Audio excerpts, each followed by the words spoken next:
Kitty মাত্র 5 বছরের একটি মেয়ে, যে নিজের বাড়ির উঠানে বসে খেলছিল। ঠিক তখনই এক তান্ত্রিক মহিলার কুনজর পড়ে তার ওপর। মহিলাটি তাকে অনেকগুলো চকলেট দেয় এবং তার ব্যাগ থেকে একটি আপেল বের করে বলে এটা ওই চকলেটগুলোর থেকেও বেশি মিষ্টি। কিন্তু কিটি আপেলটা হাতে নিতেই এর ভেতর থেকে বেরিয়ে আসে ভয়ঙ্কর একটি পোকা, আর মুহূর্তের মধ্যেই পোকাটা তার গলায় ঢুকে পড়ে। কিটি শ্বাস নিতে না পেরে মাটিতে লুটিয়ে পড়ে, আর এই সুযোগেই মহিলাটি তাকে অপহরণ করে নিয়ে যায়। কিটি নিখোঁজ হওয়ার প্রায় 8 বছর পর পাওয়া যায় ফারাওদের একটি কফিনের ভেতর। আর সবচেয়ে ভয়ঙ্কর ব্যাপার হলো সে তখনও জীবিত ছিল। কিন্তু এখন প্রশ্ন হলো কে বা কারা কিটিকে মমি বানিয়ে জীবন্ত দাফন করে দিয়েছিল। আর তার থেকেও বড় প্রশ্ন, ফারাওদের কফিনের ভেতর খাবার বা অক্সিজেন ছাড়া সে 8টি বছর বেঁচেই বা ছিল কিভাবে। এটি 2026 সালের সবচেয়ে ভয়ঙ্কর এবং সেরা হরর মুভিগুলোর মধ্যে একটি হতে যাচ্ছে। তাই আপনার হার্ট যদি দুর্বল হয়ে থাকে তাহলে ভিডিওটি এখনই স্কিপ করুন। তো চলুন আর কথা না বাড়িয়ে গল্পটি শুরু করা যাক। সিনেমার গল্প শুরু হয় শহরে। সেখানে আমরা একটি পরিবারকে গাড়িতে আনন্দ করতে দেখি। পরিবারে ছিল মা, বাবা, 2 ছেলে এবং একটি মেয়ে। বাবা এবং বাচ্চারা বেশ আনন্দ করছিল, কিন্তু মা ছিল অদ্ভুত রকম চুপচাপ ও সিরিয়াস। কিছুক্ষণ পর পুরো পরিবার বাড়িতে ফিরে আসে এবং দেখে তাদের পোষা পাখিটি মৃত অবস্থায় পড়ে আছে। মহিলাটির মুখ ভয়ে কালো হয়ে যায়। এরপর ওই মহিলা এবং তার স্বামী বাড়ির নিচের স্টোর রুমে যায়, যেখানে তারা একটি কালো রঙের পিরামিডের মতো অদ্ভুত স্ট্রাকচার দেখতে পায়। মনে হচ্ছিল হয়তো তাদের বাড়িটি বহু পুরনো চাপা পড়ে থাকা কোনো পিরামিডের ওপর তৈরি, অথবা এটি তারাই তৈরি করেছে ভয়ঙ্কর কিছু থেকে রক্ষা পেতে। তারা খুব সাবধানে পিরামিডের গেট খুলে ভেতরে যায়। তারা সেখানে গিয়েই লক্ষ্য করে তাদের সামনে ফারাওদের একটি কফিন রাখা। মহিলাটির স্বামী চেনের সাহায্যে কফিনটি খুলে ফেলে। ভেতরে ছিল একটি মমি। মহিলাটির স্বামী আতঙ্কিত হয়ে জিজ্ঞেস করে, মমিটা কি জীবিত? তার স্ত্রী বলে, না। এতে দুজনেই কিছুটা স্বস্তি পায়, কিন্তু হঠাৎ করেই মমির শরীরে নড়াচড়া শুরু হয়। এরপর ঘটে অস্বাভাবিক কিছু ঘটনা। যে চেন দিয়ে কফিনটি খোলা হয়েছিল সেটি হঠাৎ উড়ে গিয়ে লোকটির মুখে জড়িয়ে তাকে শূন্যে ঝুলিয়ে দেয় এবং সেখানেই তার মৃত্যু হয়। এরপর গল্প চলে যায় শহরে। সেখানে আমরা আরেকটি সুখী পরিবারকে দেখি। পরিবারের কর্তার নাম চার্লি ক্যানন, যিনি একজন টিভি ইনভেস্টিগেটর। তার স্ত্রীর নাম লরিসা, যিনি তখন গর্ভবতী ছিলেন।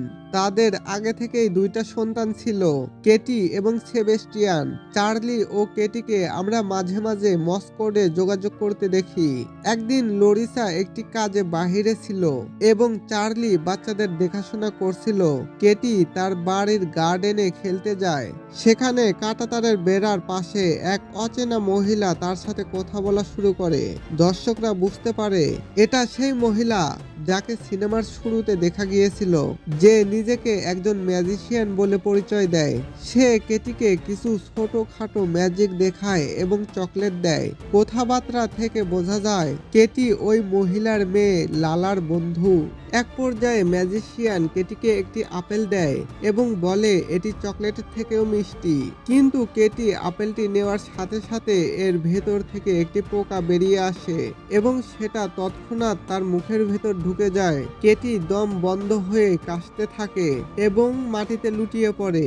এদিকে চার্লি বাড়ির ভেতরে একই ধরনের অনেকগুলো চকলেটের পেপার খুঁজে পায়। এতে তার সন্দেহ হয় কেউ হয়তো কেটিকে এসব লুকিয়ে দিচ্ছে। সে তাড়াতাড়ি গার্ডেনে যায় এবং দেখে কাঁটাতারের বেড়া ভাঙা আর কেটি নিখোঁজ। চার্লি বাহিরে দৌড়ে যায় এবং দূরে একটি মহিলাকে দেখতে পায় যে একটি শিশুকে নিয়ে পালাচ্ছে। সে তাকে ধাওয়া করে, কিন্তু ঠিক তখনই শহরে মরুভূমির ঝড় শুরু হয় এবং মহিলা পালিয়ে যায়। চার্লি বাধ্য হয়ে হাজির হয় পুলিশ স্টেশনে। চার্লি ও লরিসা তাদের মেয়েকে খোঁজার উদ্দেশ্যে জিডি করতে আসে, কিন্তু সিনিয়র ডিটেকটিভ উল্টো তাদের উপরই সন্দেহ করে। তবে আরেকজন ডিটেকটিভ ডালিয়া জাকি মনে করছিল চার্লি ও লরিসা নির্দোষ। তবুও পুলিশ তেমন একটা আগ্রহ দেখায় না, যার কারণে কেটিকে খুঁজেও পাওয়া যায় না। এরপর এভাবেই কেটে যায় 8টি বছর। চার্লি ও লরিসা তখনও কেটিকে ভুলতে পারেনি। তাদের ছেলে সেবাস্টিয়ান অনেক বড় হয়েছে এবং নতুন একটি মেয়ে হয়েছে, মড। এখন তারা শহরে থাকে। তাদের সঙ্গে লরিসার ধর্মপ্রাণ মা ক্যামরিনও থাকেন। একদিন মরুভূমির কাছে একটি প্লেন ক্র্যাশ করে। একটা ছেলে ঘটনাস্থলে গিয়ে দেখে বিমানের ধ্বংসাবশেষ চারদিকে ছিটিয়ে পড়ে আছে।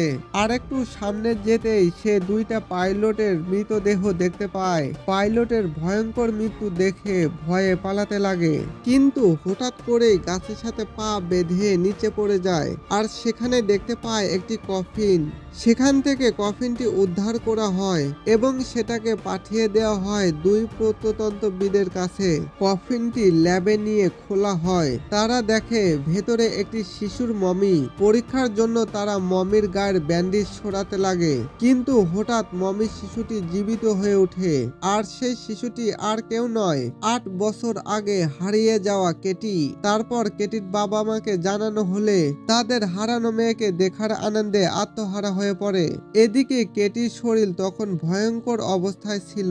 অপুষ্টিতে হাতের পায়ের নখ বেঁকে যাওয়া, মানসিকভাবে ভেঙে পড়া এবং প্রায় কথা বলতে অক্ষম। ডাক্তার জানায় সে ক্যাটাটনিক অবস্থায় আছে এবং নিজেই নিজেকে আঘাত করছে, তাই তাকে বেশিরভাগ সময় অজ্ঞান করে রাখা হয়। চার্লি ও লরিসা কেটিকে বাড়িতে নিয়ে আসে, কিন্তু বাড়িতে আনার পর থেকেই অদ্ভুত ঘটনা শুরু হয়। কেটির নানি ক্যারিমিন যখন তার জন্য প্রার্থনা করছিলেন, কেটি হঠাৎ মাথা দিয়ে আঘাত করে রক্তাক্ত করে ফেলে। তখন তার মা তাকে কোনো রকমে অজ্ঞান করে ফেলে। সেই দিন রাতে কেটি হঠাৎ বাড়ির ফাঁকা দেওয়ালের পাশ দিয়ে দৌড়াতে থাকে যেন কোনো জঙ্গলি প্রাণী। তার বাবা মা তাকে ধরার অনেক চেষ্টা করে, কিন্তু ধরতে পারে না। একসময় সে জীবন্ত একটি বিচ্ছুকে খেয়ে ফেলে। সেটা চার্লি দেখে ফেলে এবং তার মুখ থেকে বের করার চেষ্টা করে। চার্লি ধীরে ধীরে জানতে পারে কেটির ভিতরে আসলে অন্য কিছু বাস করছে। এমনই একদিন কেটির মা ও তার নানি সেবা যত্ন করছিল। কেটির মা কেটির নখ কাটছিল, কিন্তু হঠাৎ কেটির একটি নখ কাটতে গিয়ে তার পায়ের চামড়া সহ উঠে আসে। এদিকে চার্লি রিসার্চ শুরু করে কেটির শরীরের ব্যান্ডেজগুলোর ওপর। সেখানে দেখে অদ্ভুত প্রাচীন ভাষায় কিছু লেখা আছে। সে এসবের রহস্যের উদ্ঘাটনের চেষ্টা শুরু করে। চার্লি লক্ষ্য করে কেটির মুখ থেকে হঠাৎ ঠক ঠক শব্দ হচ্ছে। চার্লি বুঝে ফেলে এটা মসকোডের ভাষা। এরপর চার্লি এটিকে নোট করে নেয়। কেটি দাঁত দিয়ে মসকোডে লালা নামটি বলতে শুরু করে। চার্লি জানতে পারে লালা সেই মেয়ে যে কেটির বন্ধু ছিল। ডিটেকটিভ ডালিয়া তদন্ত করতে গিয়ে আবিষ্কার করেন লালা এবং তার মা একটি প্রাচীন কালেক্টের অংশ। তারা নাসমরিয়ান নামক এক ভয়ঙ্কর ডোমেনকে 1000 বছর ধরে মানুষের শরীরে বন্দি করে রেখেছে। এই ডোমেনকে ধ্বংস করা যায় না, তাই এক বডি থেকে আরেক বডিতে স্থানান্তর করা হয়। আর শিশুদের বেছে নেওয়া হয় কারণ তারা দীর্ঘদিন বেঁচে থাকে। আর আমরা এখানেই বুঝতে পারি কেটিকে আসলে কেন কিডন্যাপ করা হয়েছিল। ডোমেনটি আসলে লালার শরীরে ছিল। পরবর্তীতে লালার মা ডোমেনটিকে মন্ত্রপুত করে লালার শরীর থেকে কেটির শরীরে স্থানান্তর করে। তারপর তাকে জীবন্ত মমিদের মতো ব্যান্ডেজে মুড়ে ফারাওদের কফিনে বন্দি করে রাখা হয়, যাতে করে এই ভয়ঙ্কর ডোমেনটি আর কখনো পৃথিবীতে ফিরে আসতে না পারে। কিন্তু প্লেন ক্র্যাশ করার কারণে কেটি মুক্ত হয়ে যায় এবং ডেমন ধীরে ধীরে শক্তিশালী হতে থাকে। এরপর পরিবারে একের পর এক ভয়ঙ্কর ঘটনা ঘটতে থাকে। একে একে সবার ওপর এর প্রভাব দেখা যায়। প্রথমত কেটির নানি ক্যারমিন মারা যায়। তারপর একে একে মড ও সেবাস্টিয়ানো ডোমেনের নিয়ন্ত্রণে চলে যায়। কেটি সম্পূর্ণরূপে ডোমেনের নিয়ন্ত্রণে চলে যায়। শেষে চার্লি নিজের মেয়েকে বাঁচানোর জন্য আত্মত্যাগ করে। একটি রিচুয়ালের মাধ্যমে ডেমনটিকে কেটির শরীর থেকে নিজের শরীরে নিয়ে নেয়। তার জন্য ডোমেনটি চার্লির শরীরে ভর করে। ফলে কেটি আবারও স্বাভাবিক হয়ে যায়, কিন্তু চার্লি বন্দী হয়ে যায় নতুন হোস্ট হিসেবে। শেষ দৃশ্যে দেখা যায় চার্লিকে এক ধরনের কফিনে সিল করে রাখা হয়েছে। কেটি মস্কোডে আই লাভ ইউ বলে, আর ভেতর থেকে চার্লিও একই উত্তর দেয়। কিন্তু সিনেমা এখানেই শেষ নয়। পরে দেখা যায় ম্যাজিশিয়ান এখনো বেঁচে আছে এবং সে জেলে বন্দী।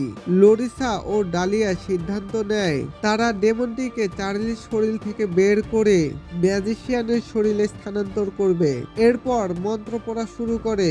এতে করে চার্লির শরীর থেকে ডেমনটি বের হয়ে ম্যাজিশিয়ানের শরীরে স্থানান্তর হয়। এতে অপরাধী সঠিক শাস্তি পায় এবং চার্লির পরিবার আবারও স্বাভাবিক হয়ে ওঠে। এখানেই সিনেমার সমাপ্তি। ভিডিওটা ভালো লাগলে লাইক দিতে ভুলবেন না। আর এমন হরর মুভি বাংলাতে দেখতে সাবস্ক্রাইব করো ফিল্মি জিলানি।